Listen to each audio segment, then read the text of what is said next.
And if you are just tuning in, welcome to the historicracingnews.com 24th annual Amelia Island Concours d'Elegance. This is the live stream presented by Reliable Carriers. I am Jamie Howe, your host. Paul Tarsey, the founder of historicracingnews.com, is the elegant voice you hear beside me, giving you all of the information on every car that is here. It's remarkable when you walk around the concours and you see all of the beautiful cars that are parked, over 300 of them. You think they haven't been here all weekend. They just arrived overnight, early this morning. Earlier in the weekend, there were other shows that took place. Gt Classic Insurance also presented a Cars and Coffee that had over 300 cars as well. And that's just something completely different. And it's as if some giant hand has come down and changed everything overnight. We know that it was mainly Tim Pendergast as the operations director of the concours, but that, yes, we had Cars and Coffee, people here with their cars, with it was less of a judged event. It was more of just a great day out. But it was nonetheless, yeah, it was great. We all got to participate in it. Take a look at some of our favorites that we found Saturday morning.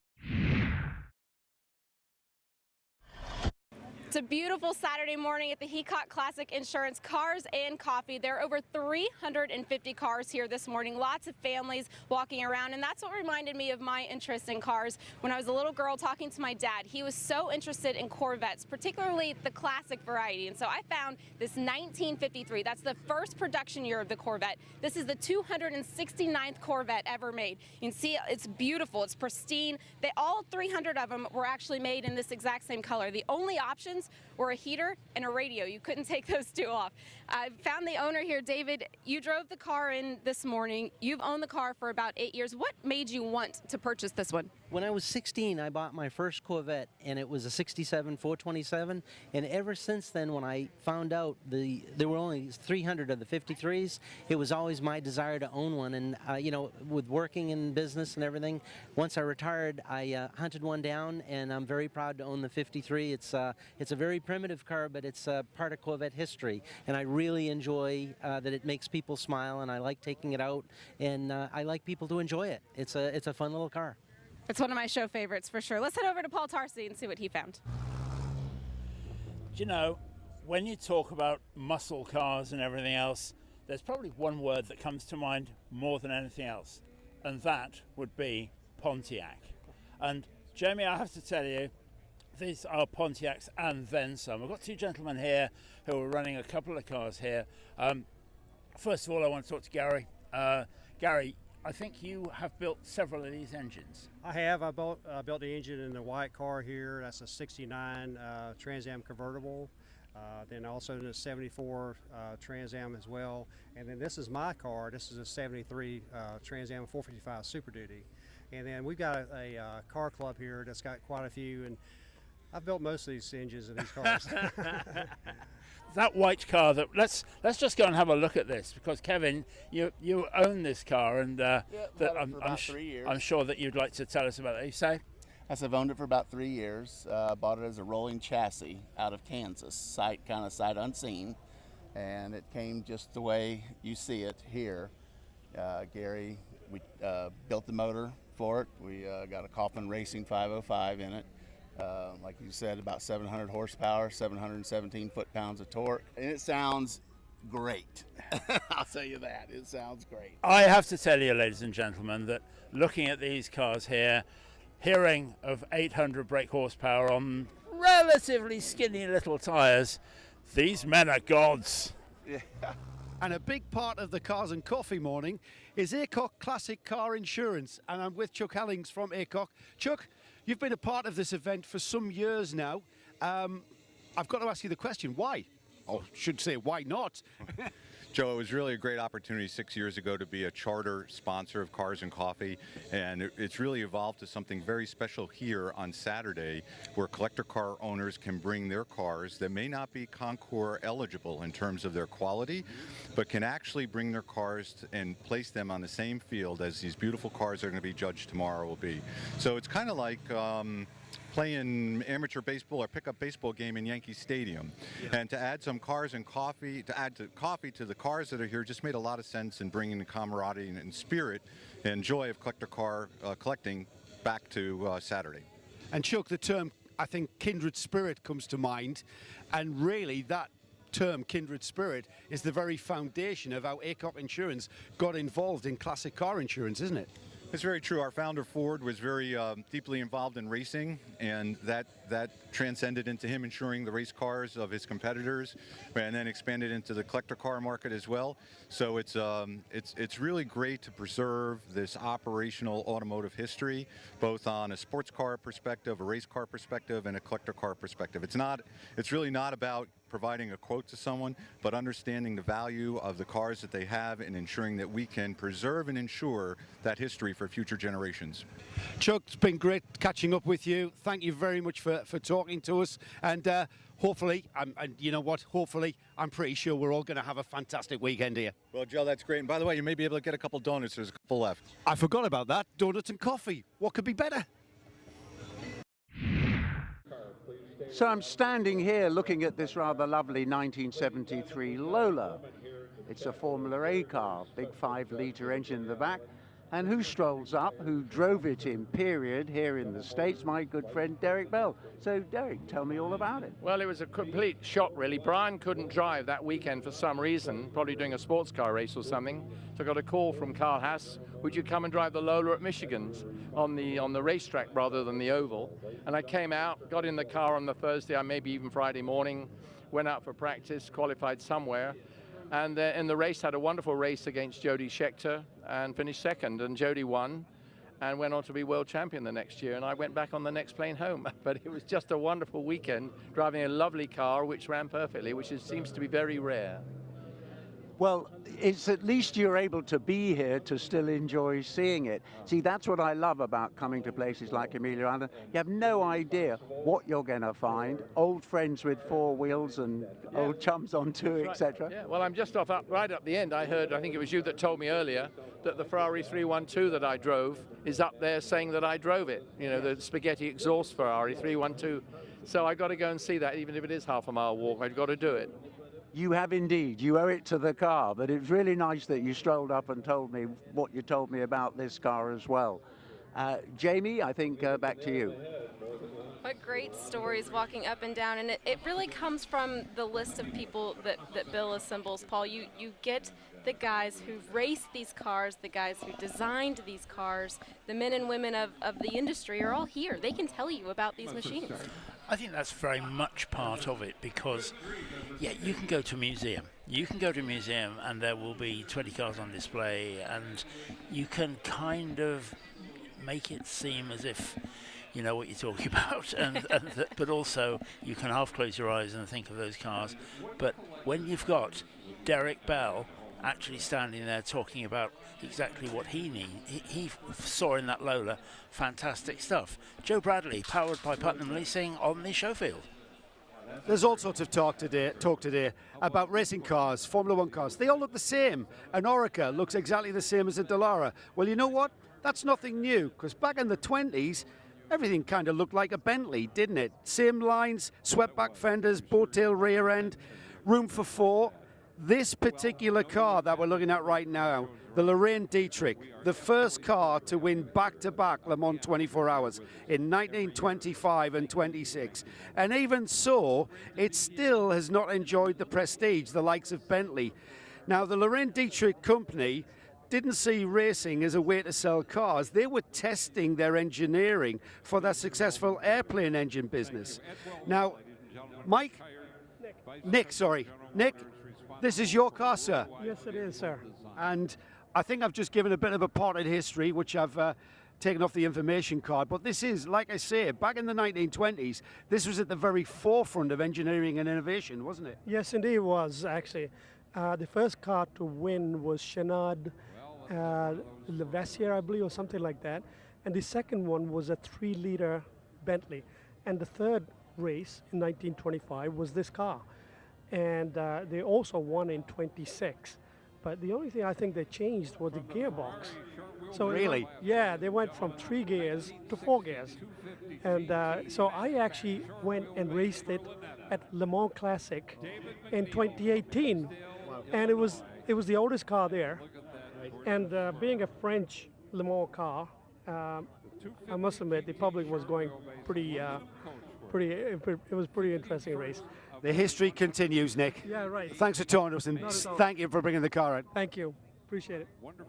The history continues, but so do the awards. Paul, we have made it to the Ferraris. And what Ferraris we've got. That I think if you talk to anybody about historic Ferraris, inevitably they'll be talking about something with 250 in it. It's going to be a 250 LM, it's going to be a 250 GTO. For me, the winner of this event, which is they've just received their award, and that is the Ferrari 250 GT Short Wheelbase. Beautiful car, absolutely fantastic. If you talk to people, they'll say the GTO is prettier. Okay, it's going to be a bit of an arm wrestle for that one, but with you. I'm not arm wrestling with you. But I may argue with you. Yes, the SWBs are just so beautiful, and I think they're very much there. We have the coach-built car, which is second in class. Now that's an interesting one, because that certainly Ferraris were very much getting cars built or designed and built by other people, but the actual cars which were custom built, like that one, very rare indeed. That huge glass house that's on it, and then, oh, my cup overfloweth, because here comes yet another 250 GT Short Wheelbase. I wish I knew what the Italian for short wheelbase was, because I'm sure it's something desperately romantic. But nonetheless, another short wheelbase. They made them for the road and for the track. This is a track car. You can tell that. No bumpers on the car. That it has a slightly lower stance. Very much made for that. Famously, Sterling Moss won the Tourist Trophy in two different short wheelbases, which belonged to Rob Walker, his long-time entrant. First time he did it in a road car, and we've talked about. Joe Bradley was talking about the fact that you get some of these cars where you can drive from or all the way to Sebring. Sterling Moss, when he won the Tourist Trophy in that road-going 250 GT short wheelbase, didn't need pit signals because he listened to the broadcast on the BBC on the radio. Another reason that this event is such a treat for me is because I get to sit next to you. You are like the encyclopedia of historic racing news, which aptly made you create historicracingnews.com. I love it, and I love all the stories. I love everything about it. We have yet another 250 GT short wheelbase that they are covering themselves in glory here. This is very much a race car. There used to be a series of races in France called, imaginatively enough, the Tour de France, and that these cars did that all the time. That would go all the way around France, and that they would go all the way around France, racing at places like Le Mans and Charade and Rouen, and doing hill climbs. This car is the award winner. You can see that this is a proper working car. It's got a roll cage fitted in it for a start, so that means that it is ready to race, ready to rock, and yeah, that gives me a real buzz to see that. The Ferrari Excellence Award is given to the car that is most historically significant. So when you talk about the roll cage and everything that it still has intact, no wonder it won, right? It's very difficult though, because that would not have been built with a roll cage. That they were unheard of in 1963, 64. That you just didn't do it. That it swore the line of the car and nobody thought about it. But this is the best in class for the Ferrari that we're seeing now, and that's actually a 1951, I think. It's properly coach-built class car. It's not obviously a Ferrari, I have to say. No, it's not. It's got a look to it, but it could, if that said Maserati on that badge on the front, you wouldn't be surprised. But it's a 212 Export, which is really a very, very special car, even in its own right. Then put a special body on it as well. I think it's the color The color, that's what does it for me, but I also think that does not make it look Ferrari. I think all of those things are true. That back in those days, the racing color for the Alfa Romeo factory was kind of that color. It was a dark oxblood kind of red, whereas Ferrari was very much more a blood red, not as blood red as the Formula One cars are now. That's all to do with sponsorship, but nonetheless, yes, that's close to fire engine red. Yeah, it is, isn't it? The Formula One cars of today. It's exactly that, and still the Ferraris continue to come in front of us. In another shade of red. And a different shade of red, yeah. Well. And let's not forget that Ferrari has always built customer race cars. And that we've got race cars here. This one here is very much a road car. It's a boulevard cruiser, I think would be true. But Alain de Cadenet has got more for us from the field report team powered by Putnam Leasing. Alain. This is a Lotus Elite, for actually a 1960 model, front-engined, as you can see, left-hand drive. It would have a 1220cc Climax four-cylinder engine. This one's got a 1500cc engine. But the revolutionary thing about this car is that the whole car is made of fiberglass. The chassis, the tub, is a monocoque of fiberglass boxes all bonded together to make it stiff. The suspension mounts in the rear on some metal mountings that come out of that fiberglass, and the same kind of deal at the front where the suspension plugs into metal mountings bonded into the fiberglass tub. These cars were light, they handled beautifully, and they were very successful. Used to win their class at all the major European races. And then a gentleman in the States called J. Chamberlain decided he wanted to race them, and he started importing them as well, which is how this car came about. But when you have a look at it and think that this very tasty, good-looking aerodynamic machine was made in the late 1950s up to about 1963, I think was the last one, it was revolutionary.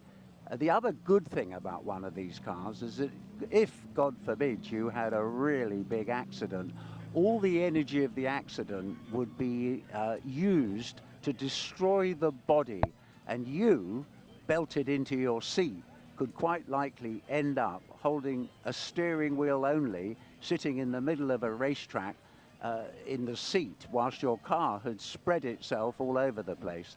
It means that you've obviously lost your car complete and utterly, but on the other hand, you're alive and capable of going racing again. And I think that's something that race car drivers have always considered to be the most important thing. If something horrible happens, what are my chances of survival? Well, you would survive in one of these, although you wouldn't want to go around picking up the bits afterwards.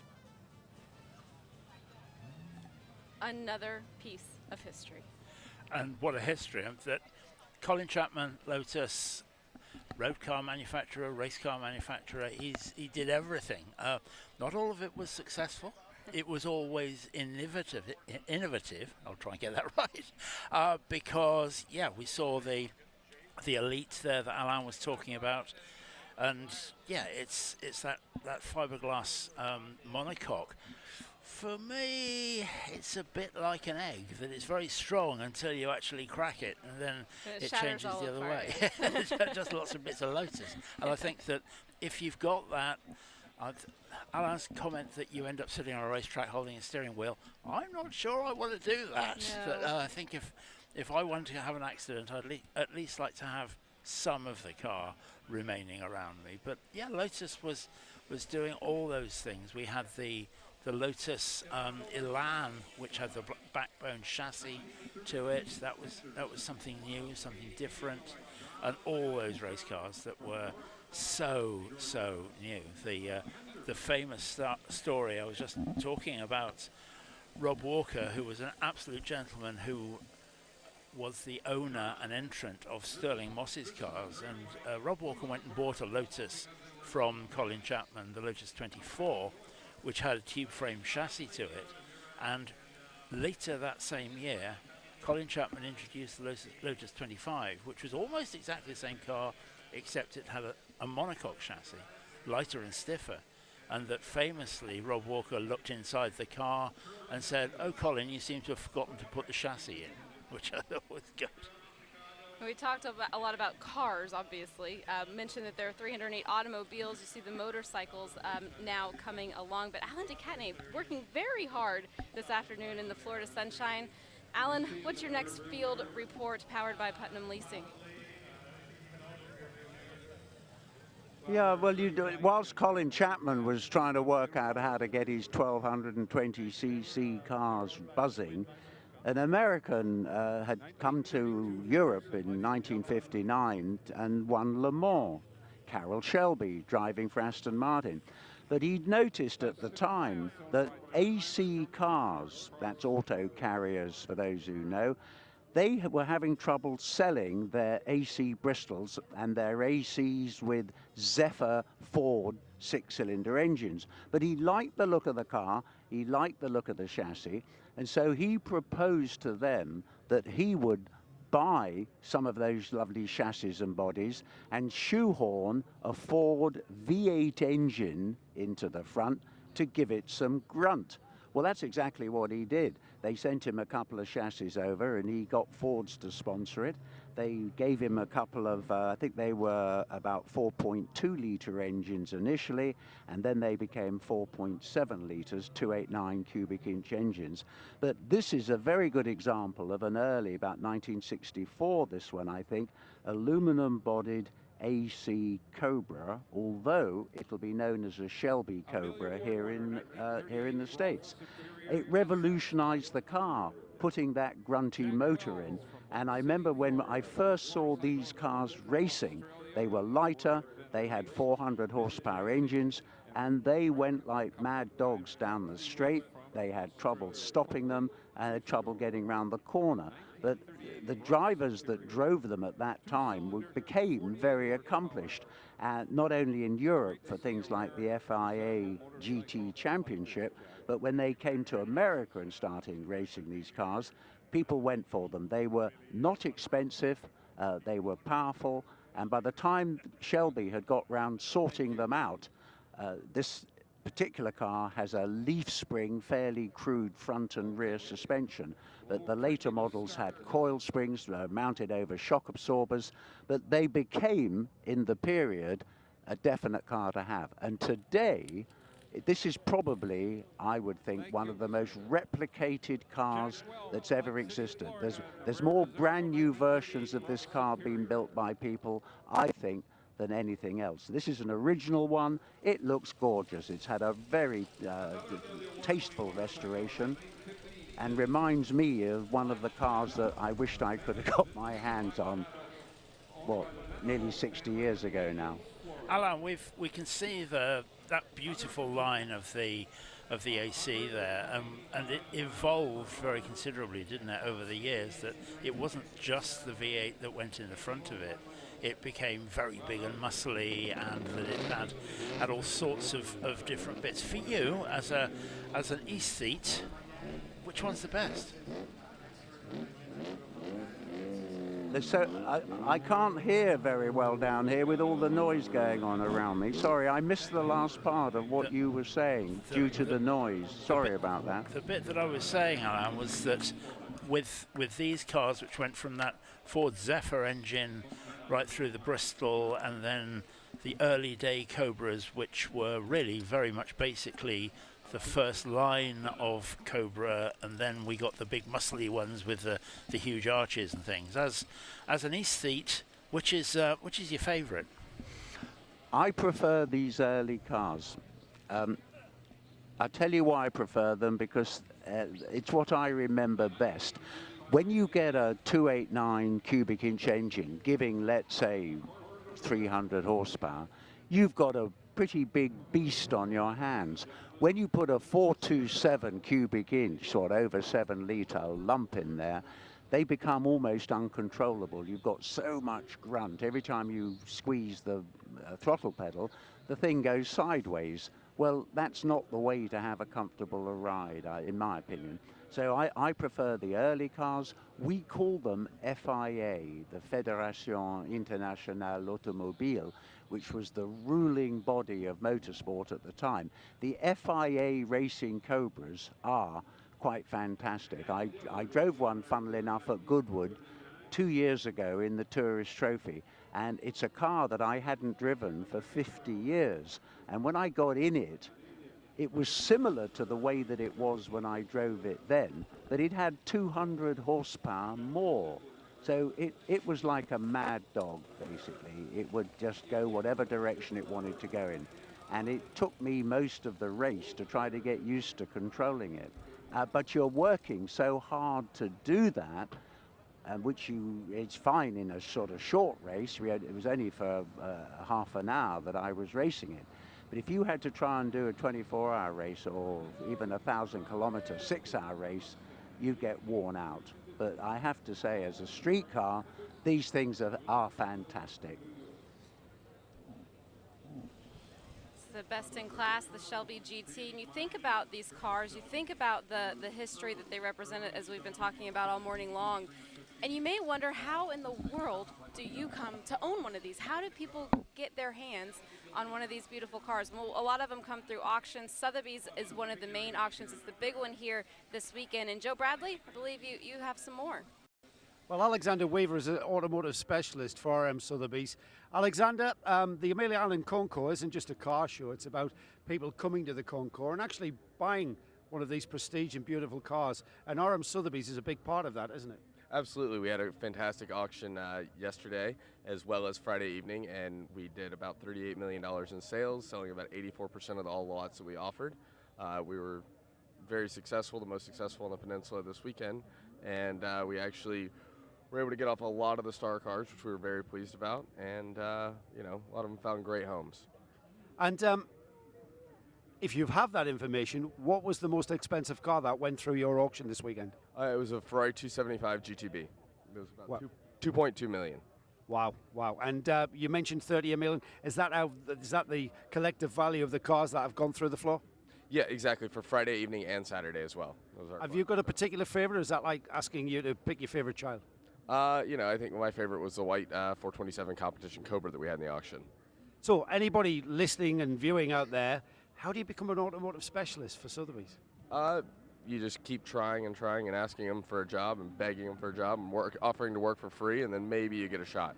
Maybe. That's just like motorsport, offering to work for free. Alexander, you guys are a big part of this. I'd like to thank you very much for being that. Thank you. And hopefully, we've still got a lot of Sunday afternoon left. Yeah, absolutely. Thanks, Alexander. Thank you. If Joe didn't say it first, I was going to say that's a lot how I got this job.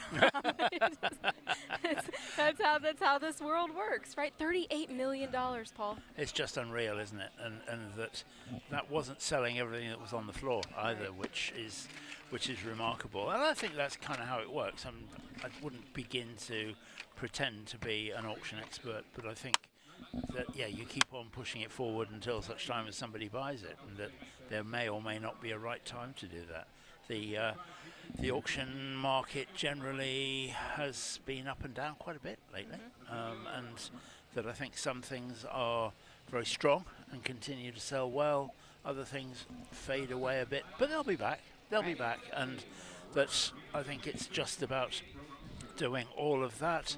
This is we're now seeing the very, very familiar look of that grille on the front of that car, the BMW, best in class, with its YOX2 British registration on there as well.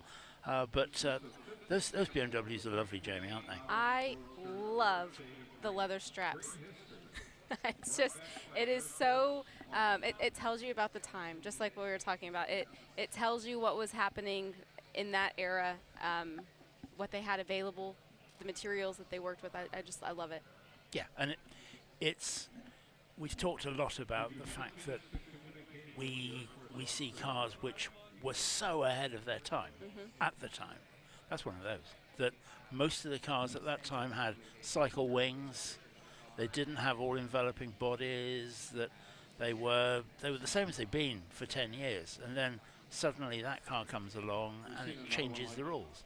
It changes everything about it, and that we can still see that lineage from that front grille on the cars today. Yep, it still looks as different as it is. It's much curvier than the BMW lineup today, but it looks like a BMW. Yeah, what is it? What is it in that makes you feel that is so right? And I think it is the grille. Yeah, it is the grille. Yeah, and the badge, of course, is the BMW badge, which goes back to the propeller. Yeah, which because BMW built aero engines long before they built cars. And yeah, that is a splendid car. And now we talk about the Racers Concours, and that this has got Racer almost literally written all over it. That this is the little Oscar, which OSCA, which was something that grew out of Maserati.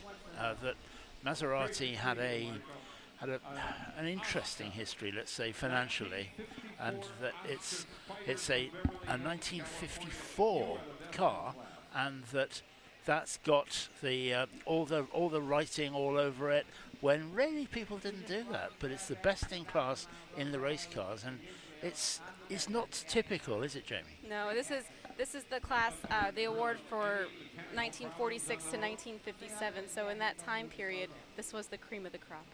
Yeah, and that you began to see then, once again, as we were talking about with the BMW, that this is very, very different, and that it's got, very unusually, that chrome grille on the front. That normally it was just a big hole in the front of race cars. You know, that if you look at Ferraris and Jaguars and Aston Martins and things from the time, they just had a big hole in the front of the car where the air came in.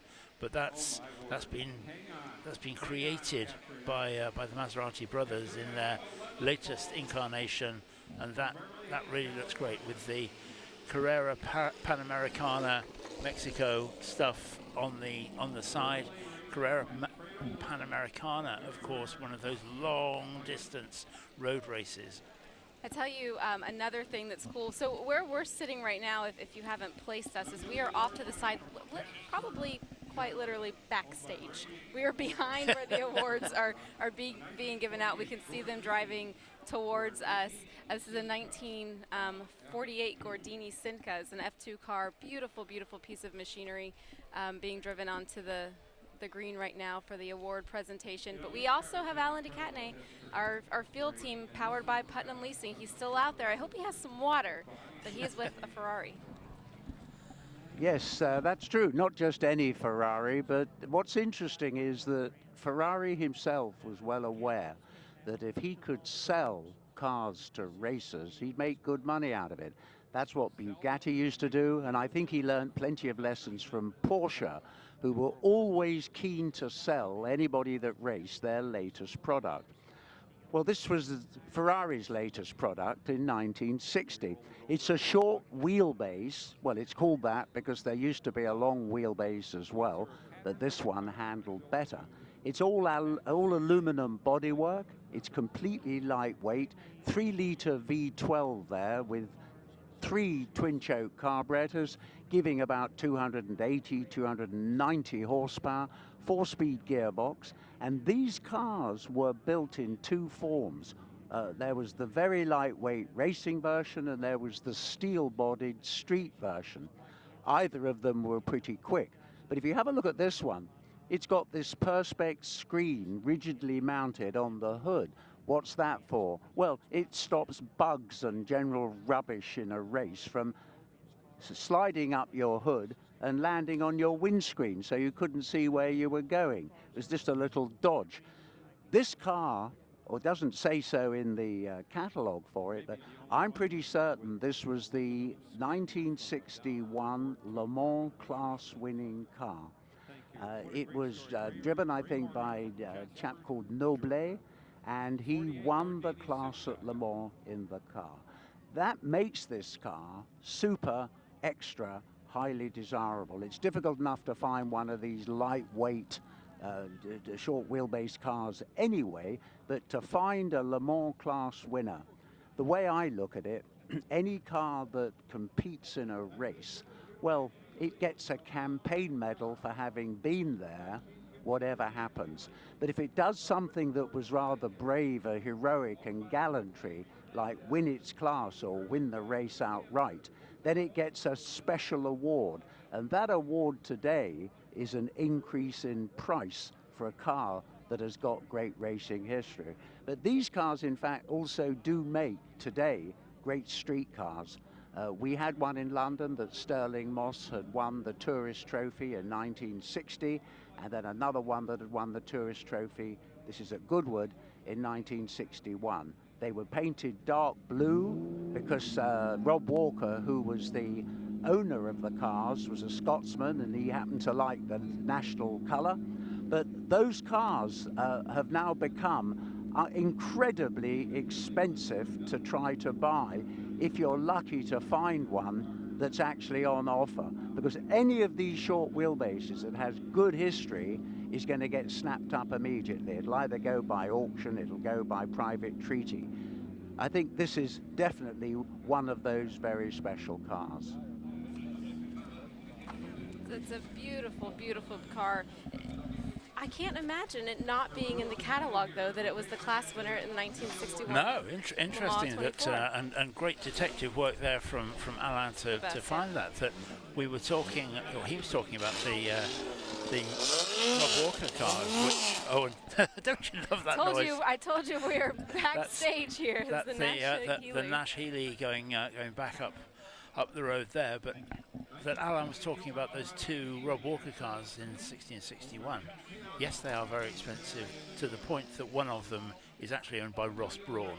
So that I think he knows a good car when he sees one. So that's good enough for me. Then we have coming in and getting the award for from the Maserati, which is looking great. We've talked about the various different shades of red that these Italian cars are coming out with.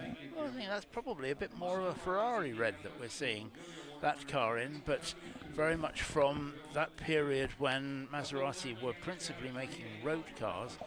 A lot of us would tend to think about Maserati as race cars. We go back to the 250F and beyond, but that Maserati Ghibli is certainly something which is rather special. The Maserati is, of course, always named after winds, which I think is a bit strange. The Ghibli, the Mistral, that all of those cars were named after winds. But we here see, oh, that's nice. Yes, that's nice.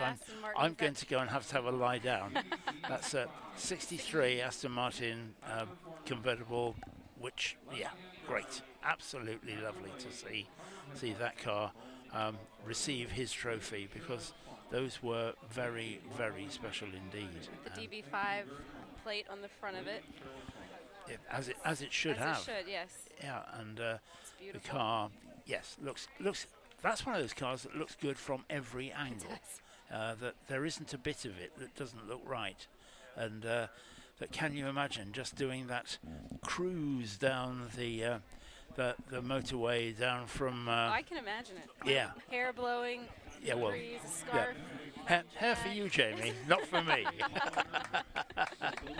And that now we have we're going back a few decades, because here we have the Bentley, the real true Blue Train Bentley, and that has won the category for that car. And that's almost a cartoon of a 1930s car, isn't it? It is. And you heard the round of applause bleeding in through the microphone. That's our historian, Charles Dressing. So anytime he starts clapping, I know that it's something I need to stand up out of my seat. I want to get a first-hand look at it.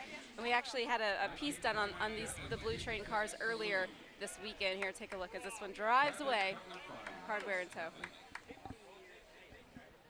Wolf Monado was a remarkable man, and fortunately rich enough to buy Bentley motors in the 1920s.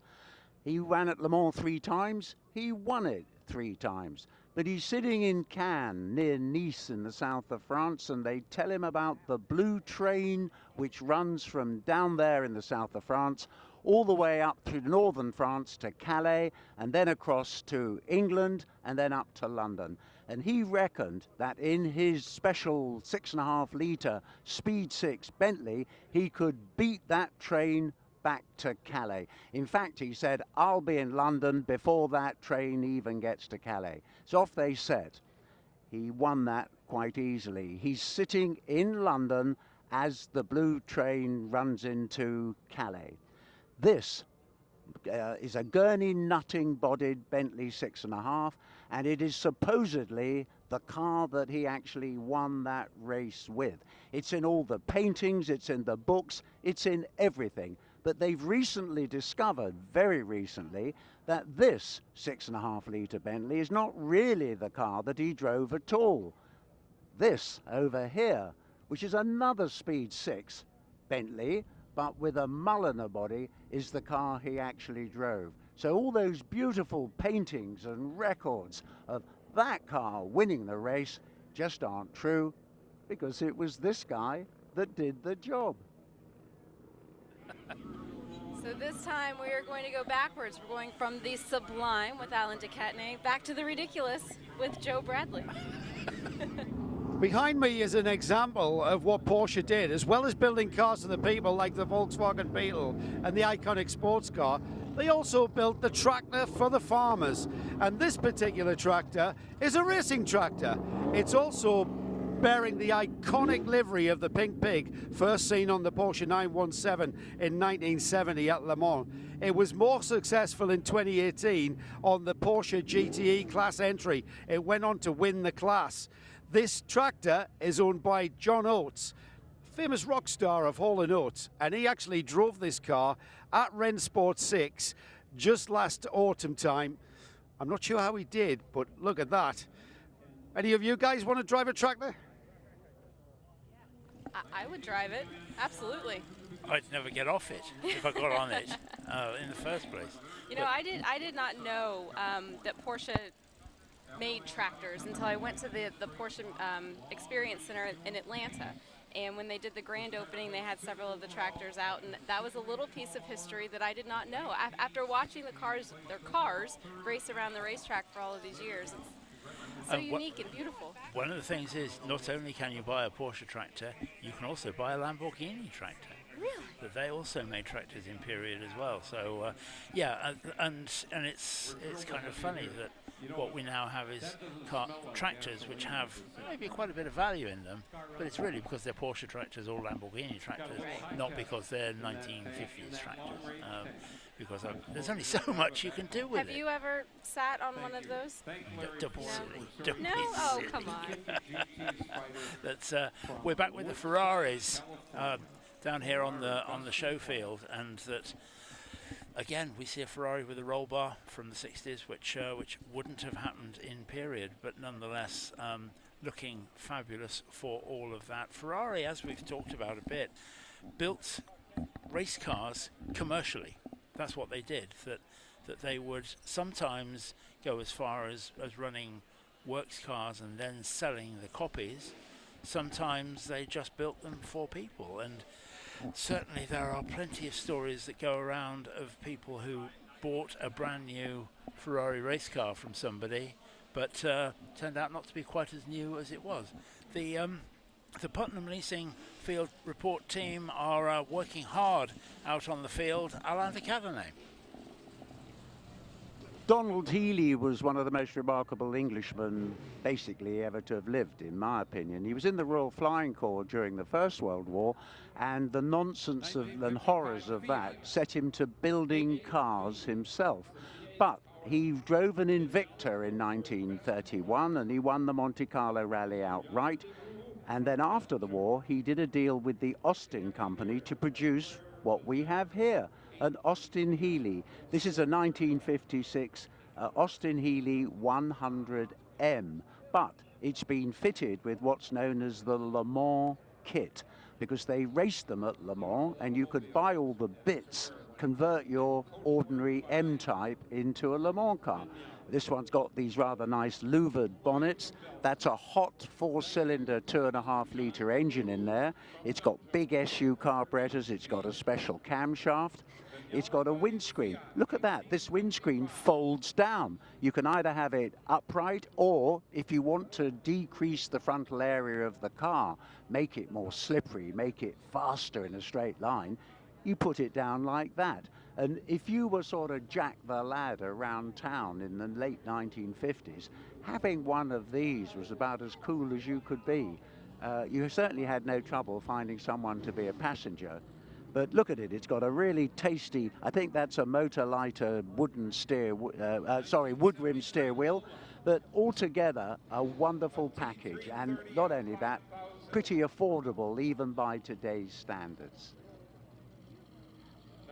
Another great find from Alan de Cadenet. This car here, we heard Derek Bell talk about it earlier on. I believe it was with Alan de Cadenet.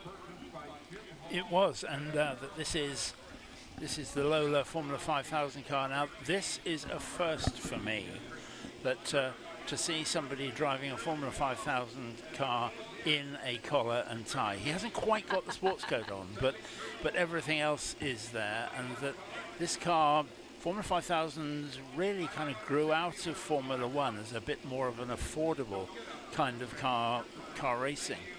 It evolved quite quickly, and this Lola that we see here was purpose-built for the Formula 5000. You can see those big side radiators on the car. That big Chevrolet V8 rattling away behind us, something very different coming into stage now, because we've heard a bit earlier on about the Lotus Elite, and that this is one of the cars here this weekend. The Lotus Elite, we heard, was built entirely of fiberglass, that there is virtually no steel in there except for around the engine bay and the mechanicals of the rear axle and suspension. So it's very much ahead of its time, that it was something which probably most people were quite scared of. Very successful at Le Mans, and something which perhaps is worthy of mention is that we've seen David Hobbs around the show field quite a bit over this weekend. David Hobbs' first ride at the 24 Hours of Le Mans was in a Lotus Elite. Was it? It was, and so that dates him. Wow. What year was that? That would have been in 1960, perhaps. But our first Porsche, Jamie. It is, and it's white. Porsches were always meant to be white, weren't they? Yep, and that we talked earlier on about the evolution of that BMW when that car came up, the 328, and we were saying that over decades it hadn't changed. But really, what we have now is, you can see in this Porsche here the DNA from a car you've gone by today. It's a Porsche, yes. Yeah. Yes, the where the headlight sits, the shape of the headlight, the shape of the body, they all scream Porsche. And I'm not sure, because I'm not clever enough to know whether the people at Porsche are going out and saying, right, we need to continue this heritage, or just because it's there, just because it's part of what they do. Right. We'll see. We'll see as we move forward with technology, as the technology continues to change, if the car continues to change. That's an interesting one. Yes. That's an interesting thought, because clearly all of the cars that we've seen today so far powered by the infernal combustion engine. That's right, and Volkswagen have said that they are not putting any more money into the combustion engine going forward into the development of fuel mileage and things. So as they move on to their next generation, we'll see what the cars look like. But all over the field here, significant cars, and Alan de Cadenet out there finding the gems. Alan, what did you find this time? What I have found is about the rarest Ferrari that I know of. It's a 335S 1957.